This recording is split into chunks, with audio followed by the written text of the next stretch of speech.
Conservative force.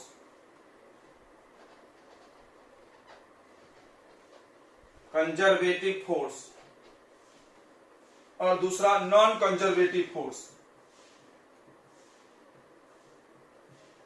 तो physics में बहुत सारे फोर्स हैं, बहुत सारे टाइप के फोर्स हैं फिजिक्स में बच्चों, बहुत सारे टाइप्स के फोर्स हैं। उनमें से कुछ फोर्स को कंजर्वेटिव बोला जाता है और कुछ फोर्स को नॉन कंजर्वेटिव बोला जाता है। अब सवाल आता है कि सर क्या है ये नॉन कंजर्वेटिव कंजर्वेटिव? तो चलिए हम समझाते हैं। देखिए, ऐसा फोर्स को कंजर्वेटिव बोलते हैं जो पाथ पे डिपेंड नहीं करता है, मतलब आप कैसे भी घूम के जाओ सेम वर्क डन होगा। देखो पहला पॉइंट क्या है, the force is said to be conservative if the work done by that force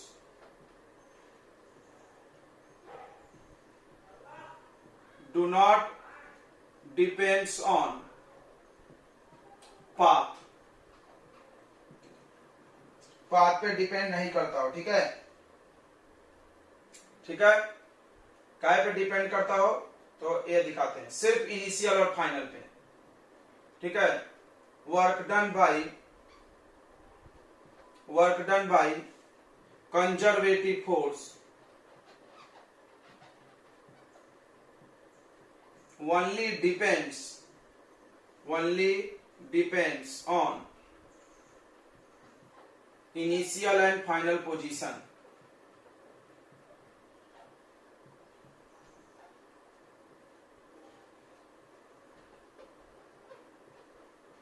सिर्फ इनिशियल फाइनल पोजीशन पे डिपेंड करता है। जैसे देखो यहां पर एक पॉइंट है ए, यहां पर एक पॉइंट है बी, आप ऐसे जाओ और वर्क डन निकालो, ऐसे जाओ और वर्क डन निकालो, या ऐसे जाओ और वर्क डन निकालो। तीन अलग अलग रास्ते से हम गए, कहां से कहां गए, ए से बी गए, ए से बी, इनिशियल फाइनल सेम है, इनिशियल फाइनल दोनों में सेम है, रास्ता बदल गया। तो ऐसे फोर्स का वर्क डन रास्ते पे डिपेंड नहीं करता है। तो यहां पर तुम अगर देखोगे फर्स्ट पाथ के द्वारा किया गया वर्क डन, जैसे इधर हम जाएंगे तो फोर्स इंटू डिस्प्लेसमेंट निकालेंगे, फिर इधर जाएंगे फोर्स इंटू डिस्प्लेसमेंट निकालेंगे तो उसका वर्क डन, और इधर जाएंगे फोर्स इंटू डिस्प्लेसमेंट निकालेंगे, इसका वर्क डन। तीनों रास्ते से चल के जब जाएंगे तो सेम ही वर्क डन मिलेगा, मिलना भी चाहिए। आप देखो कैसे डिस्प्लेसमेंट किसको बोलते हैं, शॉर्टेस्ट पोजीशन को, यहां से यहां यही डिस्प्लेसमेंट है। आप ऐसे जाओगे तो भी हम इसी को डिस्प्लेसमेंट लेंगे, ऐसे जाओगे तो भी इसी को लेंगे, तो वर्क डन क्या होगा, सेम। तीसरा पॉइंट सुनो, तीसरी बात सुने, अभी आप थ्योरेटिकल पढ़ ले, हम सबको प्रूव करेंगे, बना के सवाल भी दिखाएंगे। तीसरी बात क्या होता है, ध्यान सुनो, कि वर्क डन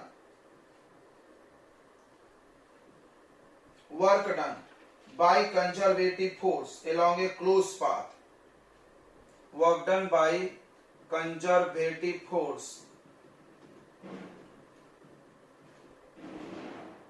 along closed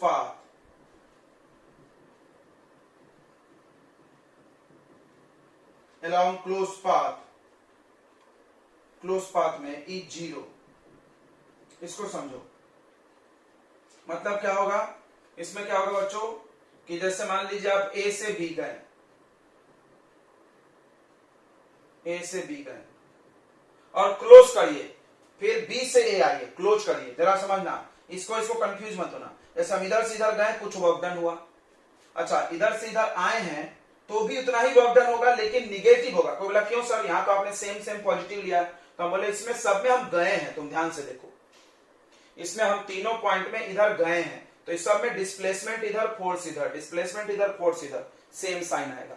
इसमें क्या हो गया, आप गए तो मान लो वर्क डन कुछ भी एक्स आया, आप जब आ रहे हो तो क्या डिस्प्लेसमेंट का डायरेक्शन बदल गया, हाँ बदल गया ना। तो जब डिस्प्लेसमेंट बदल गया तो वर्क डन का साइन बदलेगा।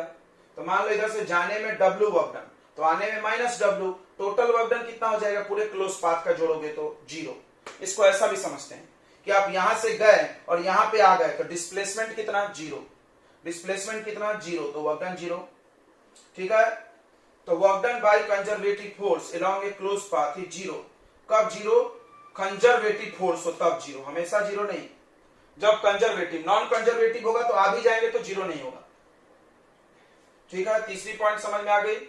चौथी पॉइंट लिखते हैं, तो इसका पहले इधर का भी लिखते जाओ। नॉन कंजर्वेटिव किसको बोलेंगे, जस्ट उल्टा। A force is said to be non conservative if the work done by that force depends on path, रास्ते पे डिपेंड करता है। मतलब अलग अलग रास्ते से जाओगे तो अलग अलग वर्क डन होगा, सब प्रूफ करेंगे, आप बस अभी सुन लें। उसके बाद इसमें क्या बोल रहा है, work done by conservative force depend on initial and final. इसमें लिखना it do not depend on initial final, it depend on path. ये रास्ते पे डिपेंड करता है, किस रास्ते से आप गए हो। अलग अलग रास्ता, अलग अलग उसमें वर्क डन निकलेगा। ठीक है, इसमें देखो work done by conservative force along A close path 0, इसमें लिखो 0 नहीं होता। आप चल जाके आ भी जाओगे लेकिन वर्क डन 0 नहीं होगा। ठीक है, नोट कर लिए बच्चों, इतना बताइए, मिटा दे ऊपर से। तो अब चौथा पॉइंट क्या है बच्चों, ध्यान से सुनेंगे। चौथा पॉइंट कि potential energy is defined for conservative force. Potential energy सिर्फ कंजर्वेटिव फोर्स के लिए ही होता है, नॉन कंजर्वेटिव फोर्स का कोई पोटेंशियल एनर्जी नहीं होता है, क्योंकि रास्ते पर डिपेंड करता हो। Potential energy is not defined for non conservative force. अब आती है बात, कंजर्वेटिव फोर्स कौन कौन है फिजिक्स में, ये देखते हैं। तो कंजर्वेटिव फोर्स है बच्चों, सबसे पहला फोर्स है gravitational force. Gravitational force conservative है। दूसरा आपको स्प्रिंग फोर्स पढ़ाया था हमने, स्प्रिंग फोर्स, बिल्कुल। तुम देखो स्प्रिंग में कहां से शुरू हुआ था, कहां डिस्प्लेस हुआ, तो उसी की बात हमने किया था, इनिशियल फाइनल, बस बीच का कोई बात नहीं हुई थी। तीसरा है इलेक्ट्रोस्टैटिक फोर्स, इलेक्ट्रोस्टैटिक फोर्स। ठीक है, electrostatic force. Non conservative force का एग्जांपल देखिए,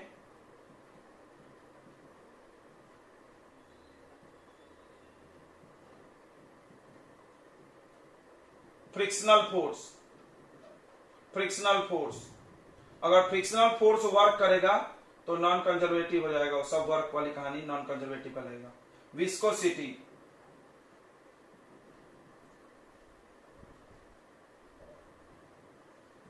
विस्कोसिटी। ठीक है, चलिए तो अब हम लोग इसको प्रूव भी करके देखेंगे, बस ऐसा उड़ल नहीं पड़ेंगे। चलिए, इन सभी बातों को हम लोग प्रूव करते के करके।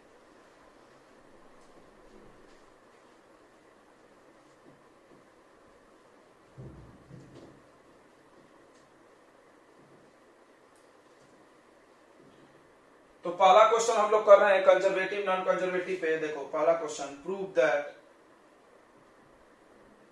That gravitational force is conservative. Simple example लेके भी कर सकते हैं, हम इंक्लाइन प्लेन पे कर रहे हैं। इंक्लाइन प्लेन पे हम इस बात को साबित करेंगे। ठीक है, तो ये ऊपर का आपने लिख लिया होगा, इसको मिटा दे रहे हैं। इस बात को हम लोग प्रूव कर सकते हैं कि और फ्रिक्शनल फोर्स नॉन कंजर्वेटिव, वो भी प्रूव करेंगे। कैसे प्रूफ होगा, अभी हम कंजर्वेटिव की बहुत सारी बातें आपको बता दी हैं, उसी में से कोई भी। देखिए, तो ये एक इंक्लाइन प्लेन आप मान लीजिए, यहां पर एक मास रख दिया हमने m, यह l लेंथ, इसको मान लो ये पूरा। अब इसको इधर ले जाना है धकेल के, तो क्या करना है, किसी भी फोर्स को कंजर्वेटिव चेक करने के लिए वर्क डन निकालना है। क्या निकालना है, वर्क डन। ठीक है, तो A B C. Work done के लिए आप कहानी सुने होंगे बच्चों कि वर्क डन कैसे निकाला जाता है। वर्क डन का ही फॉर्मूला देखिए, फोर्स देखिए कहां लग रहा, डिस्प्लेसमेंट देखिए कहां लग रहा, उन दोनों के बीच का एंगल कॉस थीटा।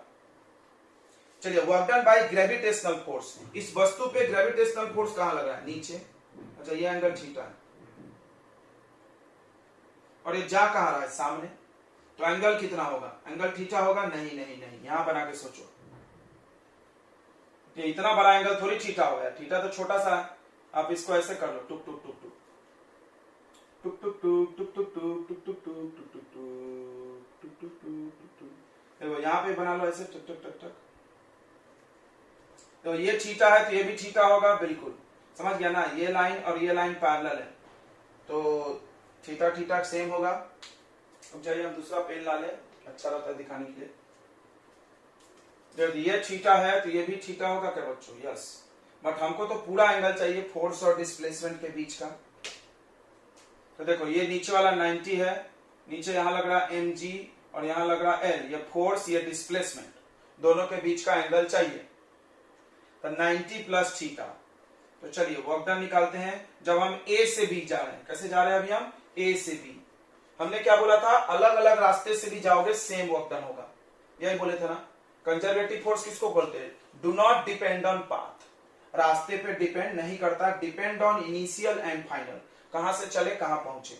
इनिशियल ए है, फाइनल बी है। आप एक बार ऐसे जाके वर्क डन निकालो, एक बार ऐसे निकालो, सेम वर्क डन आना चाहिए। तो देखिए वर्क डन कितना आएगा, ध्यान दें। Work done from A to B, work done from A to B, A B में जाना है ऐसे। तो फोर्स, फोर्स ग्रेविटेशनल फोर्स की बात किया है इन्होंने, तो ग्रेविटेशनल फोर्स कितना हो गया? mg। डिस्प्लेसमेंट ऑब्वियसली l है, और कॉस थीटा दोनों के बीच का एंगल होता है, फोर्स और डिस्प्लेसमेंट। यह है 90 प्लस थीटा। आपको शायद याद हो तो 90 प्लस थीटा सेकेंड क्वाड्रेंट में होता है बच्चों। ये फर्स्ट क्वाड्रेंट हो गया 0 से 90 तक, और 90 से 180 सेकेंड क्वाड्रेंट। और सेकेंड क्वाड्रेंट में कॉस का वैल्यू निगेटिव आएगा। कॉस का वैल्यू क्या आएगा? निगेटिव, यानी माइनस साइन थीटा आ जाएगा। ठीक है, सेकेंड क्वाड्रेंट में बस साइन पॉजिटिव होता है। क्या जाएगा? mgl मल्टीप्लाई कॉस का वैल्यू माइनस साइन थीटा। ये सामने ले लीजिए, ये बनेगा माइनस mgl।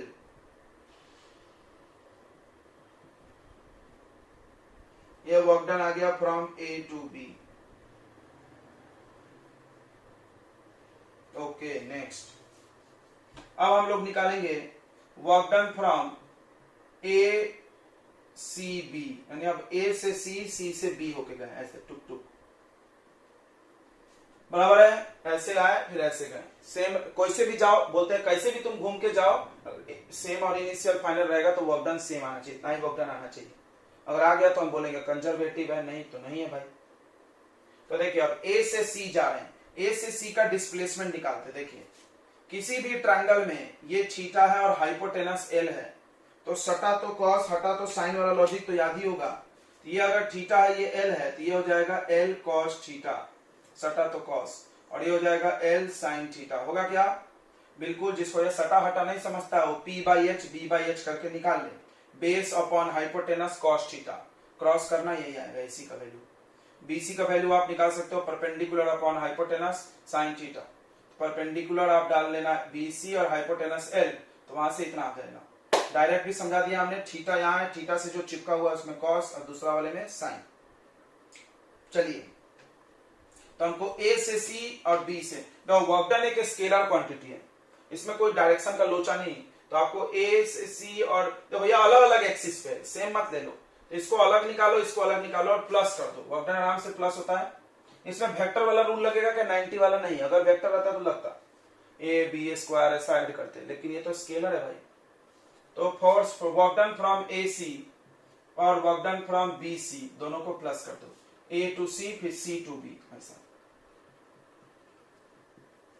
तो बताइए ए टू सी जाते समय देखो फोर्स कहां है? फोर्स ऑलवेज नीचे इस ऑब्जेक्ट पे। इस ऑब्जेक्ट को हम ऐसे लेके जाएंगे, सोचो इसको हम ऐसे लेके जाएंगे, फोर्स तो नीचे खिल रहा है, ग्रेविटेशनल फोर्स, तो फोर्स है mg। डिस्प्लेसमेंट ये कितना है बताइए? l cos theta. कोई एंगल बता सकता है? कोई एंगल बता सकता है? फोर्स और डिस्प्लेसमेंट पे हम जा रहे हैं इधर, फोर्स नीचे, सोच के बताइए एंगल कितना होगा? AC में A टू C जाते समय, इमेजिन करना होता है फिजिक्स में, A टू C ऐसे हम जा रहे हैं जा रहे हैं जा रहे हैं, तो फोर्स किधर है? ग्रेविटेशन नीचे हमेशा लगता है, और डिस्प्लेसमेंट आपको दिख ही रहा है कितना एंगल है।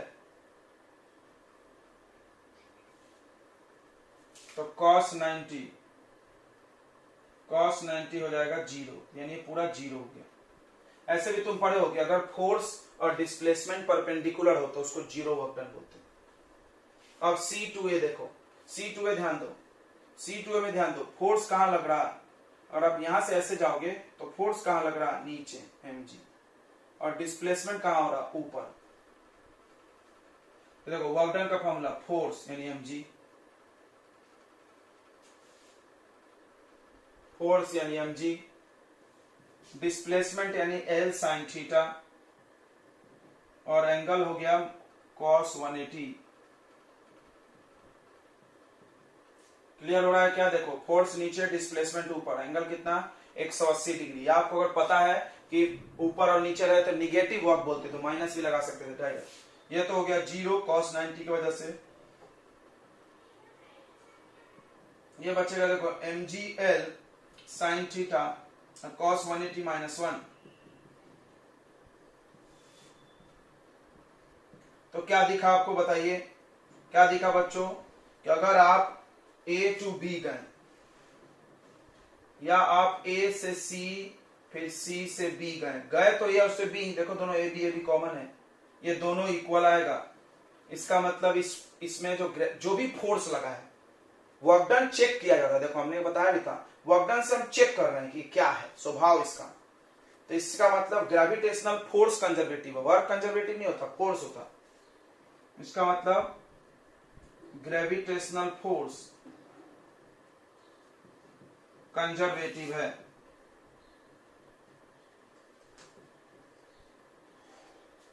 ठीक है बच्चों, क्लियर हो गया क्या? और चलो अब देखो, अगर हम मान लो A से B जाते और घूम के ऐसे आ जाते यहीं पे, तो ऐसे जाते ऐसे आ जाते, ऐसे जाते ऐसे आते, तो जीरो वर्क डन होता। बताओ क्यों?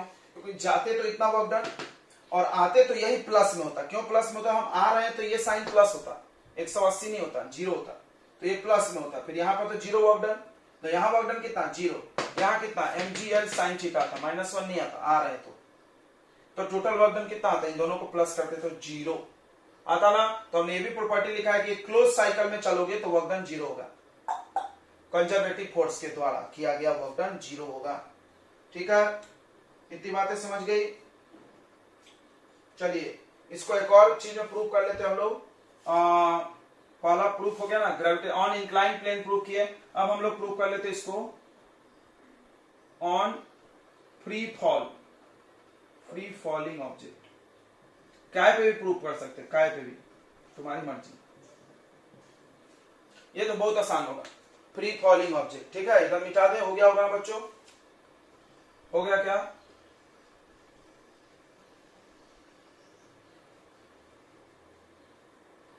तो डायग्राम मिटा दें,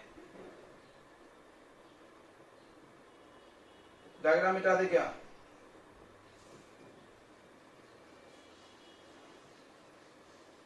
ये तो फ्री फॉल पे चेक करना है, फ्री फॉल। चलो करते हैं, देखो ध्यान से। मेरे पास एक ऑब्जेक्ट है m मास का, वो यहां से गिरना चालू किया, ये इनिशियल पॉइंट हो गया, टुक टुक टुक टुक टुक टुक टुक टुक, ये ऐसे फॉल हो गया और ये जमीन पे आ गया, धम से गिरा, ये h हाइट फॉल हुआ। ठीक है, कितना डिस्प्लेसमेंट हुआ? h height. फिर इसको ऊपर ले गए हैं,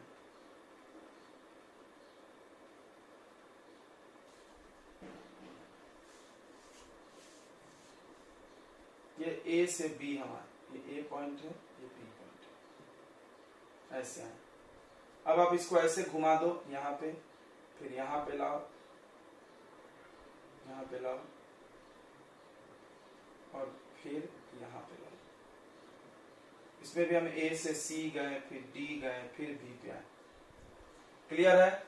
तो हमको देखना है कि वो कंजर्वेटिव है, वर्क डन इक्वल होगा। तो बहुत आसानी से दिख ही रहा होगा कुछ लोगों को दिख रहा होगा, कुछ लोग बेवकूफ है तो नहीं दिखता है। बहुत आसान है ये बहुत आसान है। इंक्लाइन पे थोड़ा लंबा भी था। देखिए पहले हम लोग निकालते हैं work done from A to B। सबसे पहली बात, इन ऑब्जेक्ट्स पे फोर्स किधर लग रहा है? हमेशा नीचे, क्योंकि ग्रेविटेशनल फोर्स की बात हमने किया है। इट ऑलवेज एक्ट्स किधर? Downward, mg। कहीं भी वो चला जाए, कहीं भी आप डक डक डक डक बना लो, mg कहां होगा? हमेशा नीचे। एकदम दिमाग में चलना चाहिए। कहीं भी आप देखोगे तो mg कहां होगा, नीचे, ये हमेशा ध्यान रखें। चलिए अब देखते हैं, ये h है तो ये भी h होगा, यहां से यहां, ये क्या है पता नहीं, x या 0 लेंगे ना सर। चलो work done from A to B, A to B are, तो mg नीचे फोर्स, तो force into displacement, displacement h into नीचे आ रहे हैं तो cos 0 डिग्री, सेम डायरेक्शन में फोर्स और सेम डायरेक्शन में डिस्प्लेसमेंट, तो 0, तो कितना आ गया, mgh आ गया। ओके, अब work done from A C D B, A C D B, इसको हम 3 टुकड़े में तोड़ेंगे, work done from A to C plus work done from C to D plus work done from D to B, हो गया, कहानी खत्म। ये 0, बताओ क्यों 0, क्योंकि यहाँ पर फोर्स और डिस्प्लेसमेंट परपेंडिकुलर है, देखो इधर जा रहे हैं और फोर्स नीचे है, प्लस सी टू डी, देखो सी टू डी, देखो फोर्स कितना mg, डिस्प्लेसमेंट कितना h, एंगल कितना cos 0, सही है, दिख रहा है, यहाँ पर आ रहे हैं। तो अब देखो d2a, चलो d2a, चलो देखो इधर जा रहे हो तो डिस्प्लेसमेंट इधर और फोर्स हमेशा नीचे, तो कितना वर्क डन 0, तो कितना आ गया, सेम टू सेम आ गया कि नहीं आ गया, बताइए, सेम टू सेम आ गया कि नहीं, WAB equal to W from AB, नहीं A C D B, इसका मतलब ये कंजर्वेटिव में इक्वल होता है, कैसे भी आप घूम घाम क्या। चलो अब एक बात हमने बताया था कि आने क्लोज पाथ में अगर चलोगे तो वर्क डन 0 हो जाएगा, इसको भी प्रूव कर लेते, इसको भी यही प्रूव कर लेते। देखो मान लो ये बॉल है, मान लो ये बॉल ऐसे नीचे की तरफ गिरी, तो वर्क डन कितना गिरने में, बताओ वर्क डन कितना, work done from A to B, h height गिरी, तो वर्क डन कितना बच्चों, ए टू बी आने में mgh। अब इसको हम ऊपर लेके जा रहे हैं, अब इसको हम फिर से ऊपर लेके जा रहे हैं, क्लोज पाथ हो गया, ऐसे आए ऐसे गए, ऐसे आए ऐसे गए, ऐसे आए ऐसे गए, ऐसे आए ऐसे गए, क्लोज पाथ हुआ कि नहीं हुआ, हुआ ना भाई, आए फिर गए, फिर आए फिर गए, तो क्लोज हुआ। अच्छा सिर्फ आए आए तो हुआ क्लोज, नहीं, सिर्फ गए गए हुआ, नहीं हुआ, आना तो जाना भी होना चाहिए। अब वर्क डन बताओ from B to A, work done बताओ फ्रॉम बी टू ए, ध्यान से देखना, ये अभी भी फोर्स इस पे कहां लग रहा है, नीचे, बट डिस्प्लेसमेंट ऊपर हो रहा, तो माइनस लगा दे, अपोजिट है तो बिल्कुल डायरेक्ट, अभी बताया था ना 10 बार 180 नहीं लिखने का, समझ रहा ना, अगर फोर्स और डिस्प्लेसमेंट एक ही तरफ तो प्लस, अपोजिट है तो निगेटिव, तो माइनस mgh। बताओ टोटल वर्क डन कितना आएगा, total work done by gravitational force, gravitational force के द्वारा, सब फोर्स के द्वारा नहीं, दूसरा फोर्स जो नॉन कंजर्वेटिव उसका नहीं आएगा। तो देखो ये ऐड कर दो mgh, तो 0 आ जा रहा है, आ रहा है, आ रहा है, तो ये बात भी साबित हो गया कि अगर फोर्स कंजर्वेटिव है तो आप आना जाना करोगे तो वर्क डन 0 हो जाएगा। ये बड़ा अच्छा कॉन्सेप्ट है, बड़े बड़े सवालों में लगता है। ठीक है बच्चों, ये मिटा दें। अब हम प्रूव करते हैं नॉन कंजर्वेटिव फोर्स के लिए, ये मिटा दें क्या, हाँ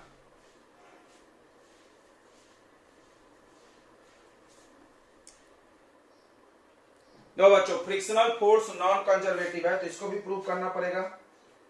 देखिए इधर, prove that frictional force is non conservative.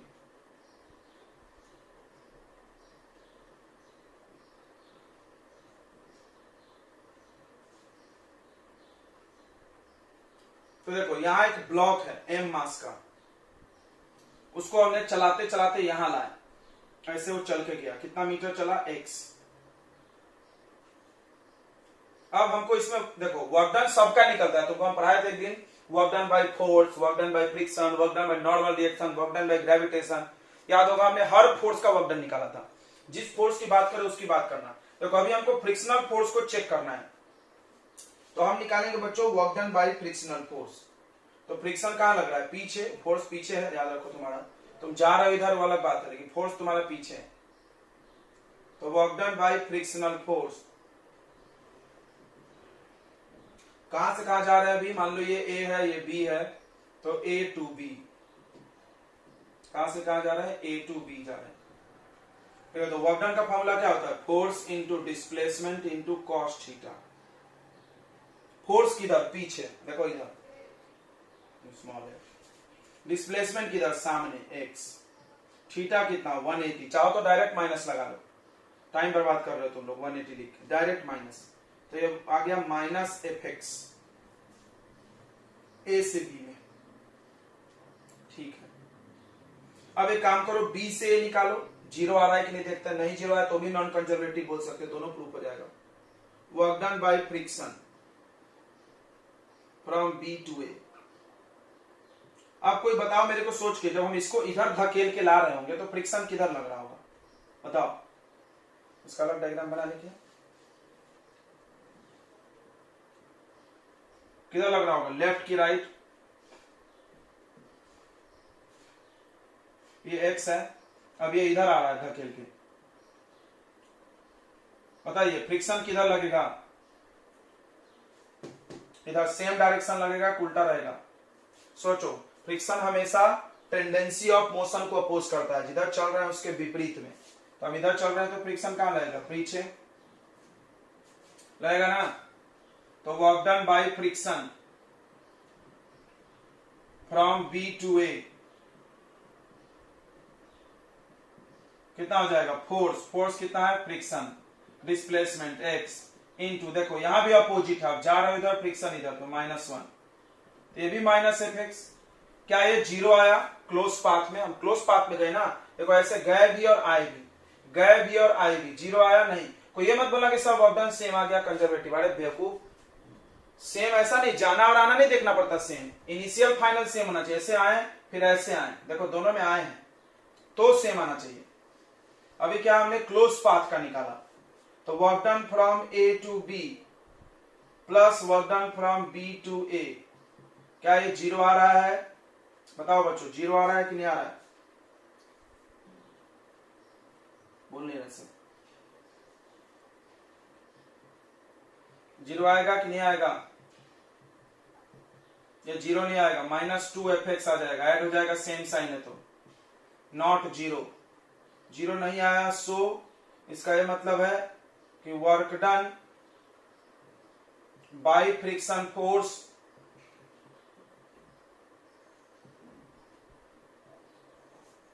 along close path यानी क्लोज पाथ में इज नॉट जीरो, जीरो नहीं है, हेंस अगर एक क्लोज पाथ में वर्क डन जीरो नहीं हो तो कौन क्या फोर्स होगा, वो नॉन कंजर्वेटिव, कौन, frictional force, hence frictional force is non conservative. इस प्रकार फ्रिक्शनल फोर्स नॉन कंजर्वेटिव है, क्या है, फ्रिक्शनल फोर्स नॉन कंजर्वेटिव है बच्चों। ठीक है, ये सारी बातें समझ गई आपको। चलिए, अब ये तो हम लोग अपने मन से मान रहे हैं, कुछ भी अब प्रूव कर रहे हैं, अब बच्चे डाउट में होंगे, सर आप ऐसा कभी मान रहे हो, कभी इंक्लाइन प्लेन मान रहे हो, कभी ऊपर नीचे मान रहे हैं, तो हमको कैसे पता चलेगा, हमको कैसे पता चलेगा ये देखना है, ठीक है, तो हमको कैसे पता चलेगा क्या मानना है, तो चलिए, ऐसा क्वेश्चन नहीं आता है, बहुत कम चांस है, तो हम लोग पढ़ाने सिखाने के लिए बच्चों को सिखाते हैं ताकि वो मान ले कंजर्वेटिव नॉन कंजर्वेटिव सारी बातें सही है, प्रूफ करना भी जरूरी है फिजिक्स में। अब आता क्वेश्चन कैसे, देखिए प्रूफ करने के लिए, तो अब हम लोग सीखेंगे method to proof, method to check force is conservative और नॉट। मिटा दे, ये हो गया बच्चों, हो गया क्या,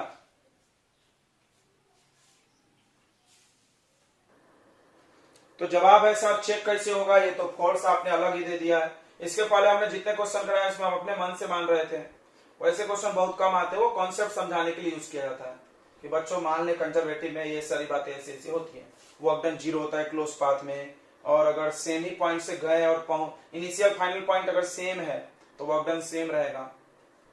ठीक है, अब देखो इसके लिए क्या करना है, हम आपको मेथड्स बता दे रहे हैं, ठीक है, मेथड्स हम आपको बता दे रहे हैं बच्चों। सबसे पहला स्टेप आपको क्या करना है कि force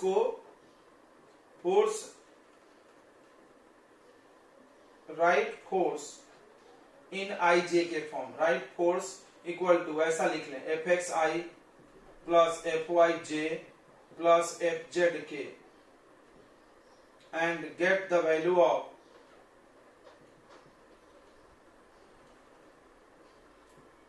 F X F Y और एफ जेड।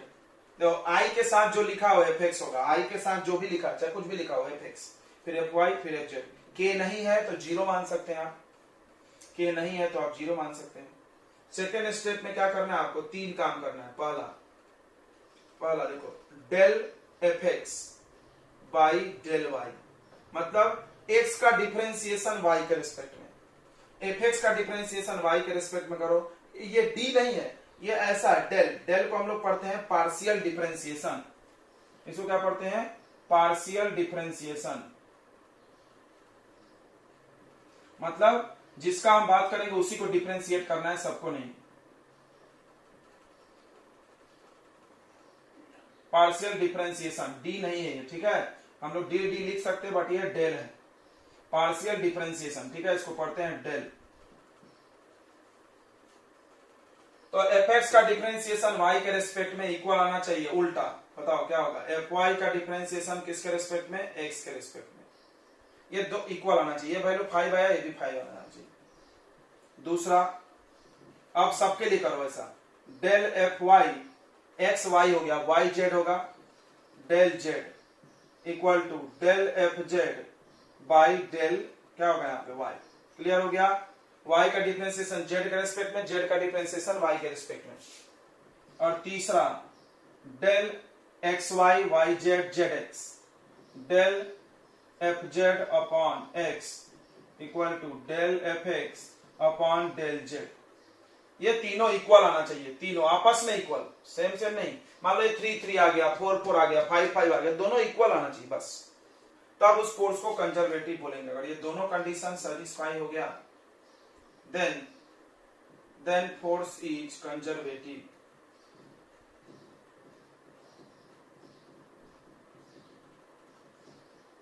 चलो तो करते हैं। सबसे पहला काम क्या करना है, आप एक एक स्टेप बाइज करेंगे। फोर्स को लिख लेंगे आई जे के में, एफ एक्स आई वाई जे 0 के। अब बताइए एफ एक्स का वैल्यू बताइए, यहाँ पे आई के साथ जो है एक्स, एफ वाई का वैल्यू वाई और एफ जेड का वैल्यू 0। पहला कंडीशन चेक करेंगे, ये वाला पहला कंडीशन क्या है, differentiation of F X upon with respect to Y. देखो तुमको पता है डिफरेंशिएशन कैसे करते हैं, एफ एक्स का वैल्यू डाल दो यहाँ पे, देखना ध्यान से,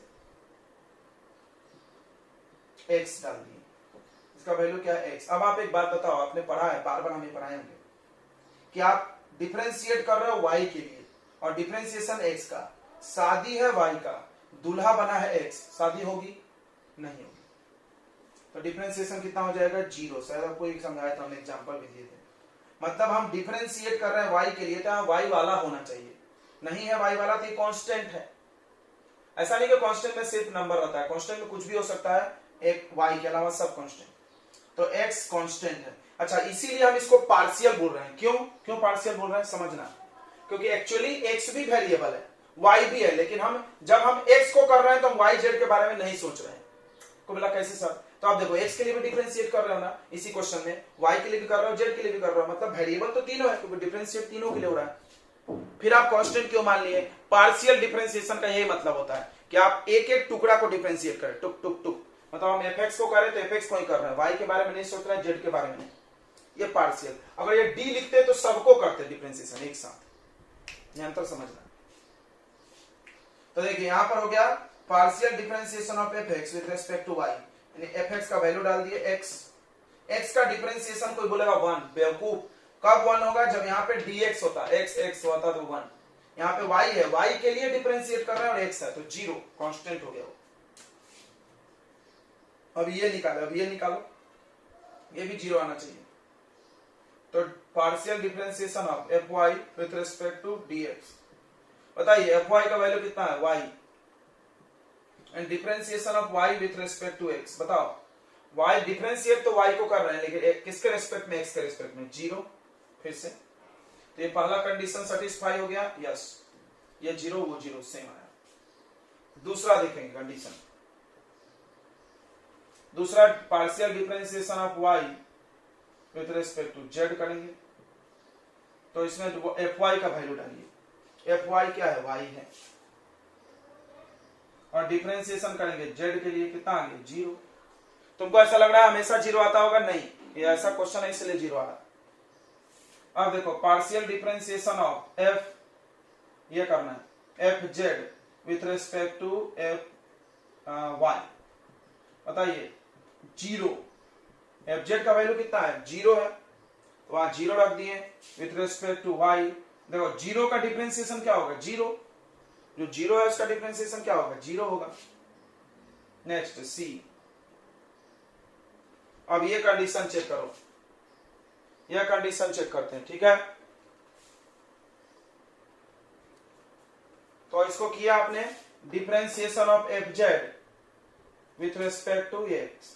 देखो तो डिफरेंशिएशन ऑफ एफ जेड कितना है देखो, बताओ 0 है, 0 का डिफरेंशिएशन देखो। तो फिजिक्स एकदम स्टेप बाय प्रोसेस चलता है, कोई भी सब्जेक्ट अगर आप एक क्लास छोड़ दोगे अगला क्लास आपको पक्का नहीं आएगा, गारंटी देते हैं, समझ में नहीं आएगा, फिर तुम रोओगे।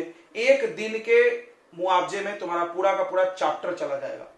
तुम सोच लो कितनी बड़ी बेवकूफी करते हो क्लास छोड़ के। ये बचपन का क्लास नहीं है कि तुम खुद से पढ़ के बैठ समझ लोगे घर पे, इतना आसान नहीं है। अब देखो डिफरेंशिएशन ऑफ एफ एक्स कर रहे हैं विथ रेस्पेक्ट टू जेड। तो बताइए एफ एक्स का वैल्यू क्या है एक्स। अब तुम खुद बताओ एक्स का डिफरेंशिएशन अगर हमने किया जेड के रिस्पेक्ट में, शादी है जेड की, दूल्हा बन गया एक्स, शादी होगी नहीं होगी 0। चलिए तो क्या सारे कंडीशन सही है? बिल्कुल 0 0 0 0। तो सब इक्वल नहीं होना चाहिए, ऐसा मत समझना। कुछ बच्चे क्या समझते हैं सब 0 होना चाहिए, नहीं, ये दोनों सेम, ये दोनों सेम, ये दोनों सेम है ना, बराबर। तो लिख दो दिस फोर्स इज कंजर्वेटिव।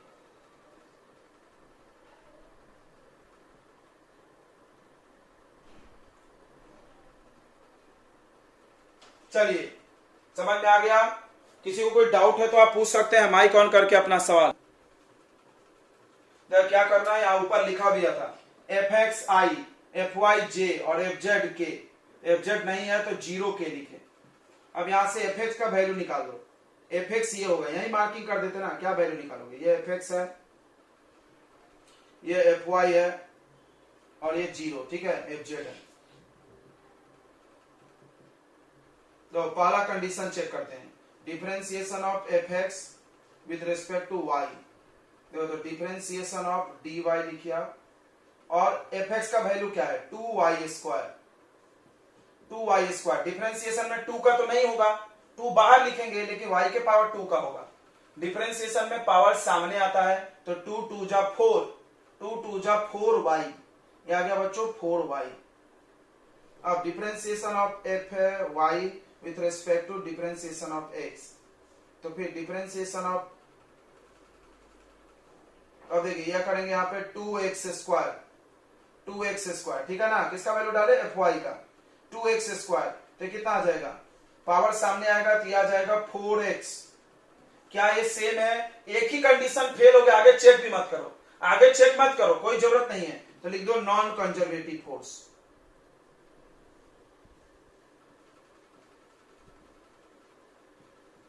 एक कंडीशन हमें चेक किया और फेल हो गया, नॉन कंजर्वेटिव। एक कंडीशन में चेक किया फेल हो गया, नॉन कंजर्वेटिव। चलिए तो नेक्स्ट एक आखिरी क्वेश्चन हम लोग करेंगे बच्चों, एक आखिरी क्वेश्चन करेंगे। देखते हैं कौन कौन बना दे रहा है, देखते हैं कौन कौन बना दे रहा है।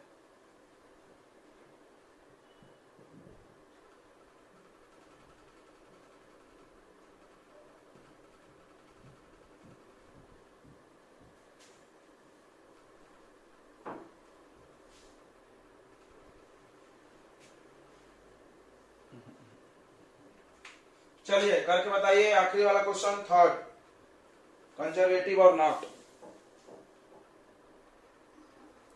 पहला कंडीशन चेक करते हैं हम लोग बच्चों। देखिए differentiation of F X with respect to Y. देखिए तो डिफरेंशिएशन ऑफ, ये एफ एक्स है, ऐसा लिख लेना चाहिए, थोड़ा अच्छा रहता है। तो एफ एक्स का वैल्यू डाल दीजिए, कितना है 3y। अब देखो y के रिस्पेक्ट में y का डिफरेंशिएशन होगा, लेकिन y का डिफरेंशिएशन कितना होगा 1, पावर 1 है तो 3 बचेगा। जैसे सबने पढ़ा है, ये तो पता होगा ना, differentiation of x with respect to x कितना 1। क्यों? पावर 1 सामने आएगा और पावर 0 हो जाएगा। एनीथिंग टू द पावर 0 1 होता है तो गायब हो जाएगा। फिर differentiation of y with respect to x, तो द डिफरेंशिएशन ऑफ y कितना बताइए 3x। यहां भी देखो x का डिफरेंशिएशन x के रिस्पेक्ट में 1 हो जाएगा यानी 3 आएगा। पहला कंडीशन सेटिस्फाइड। दूसरा differentiation of fy with respect to z, fy with respect to z बराबर है fy with respect to z, okay, fy with respect to z and differentiation with respect to z, fy कितना है, यह fy 3x। अब देखो x का differentiation कर रहे हो y के लिए, z के लिए, होगा ही नहीं भाई, अलग अलग रहेगा तो फटाक से 0 लिख दो। फिर differentiation of z with respect to y, तो z का वैल्यू ही 0 है, तो fz का वैल्यू ही 0 है, जहां जहां fz आए फटाफट 0। C condition differentiation of xy हो गया, yz हो गया, zx, differentiation of fz with respect to x, ये 0 फटाक से, क्यों, fz ही 0 है। फिर differentiation of fx with respect to z, तो fx है मेरे पास, fx कितना है 3y। अब बताओ y का डिफरेंशिएशन z के लिए होगा नहीं होगा, 0। तो एक ऐसा फोर्स है, सब इक्वल आ गया, कंजर्वेटिव, सारे कंडीशन सेटिस्फाई है, कंजर्वेटिव फोर्स है, ये वाला जो फोर्स दिया वो कंजर्वेटिव है। ठीक है बच्चों, तो हम उम्मीद करते हैं कि आप ये समझ गए हैं कि फोर्स कंजर्वेटिव है कि नहीं है। अब कंजर्वेटिव है तो इसमें और भी क्वेश्चन बनाया जा सकता है, जैसे सवाल ये दे करके पूछेगा बताओ वर्क डन कितना होगा क्लोज पाथ में, ऐसा आपसे फोर्स दे दिया और पूछे work done by this force बताओ क्लोज पाथ में, अगर ये कंजर्वेटिव होगा तो वर्क डन क्लोज पाथ में कितना होगा 0, तो 0 ऑप्शन दे सकते हो। समझ में आ रहा होगा ना, बिल्कुल आ रहा होगा, ऐसे क्वेश्चन बनाए जा सकते हैं।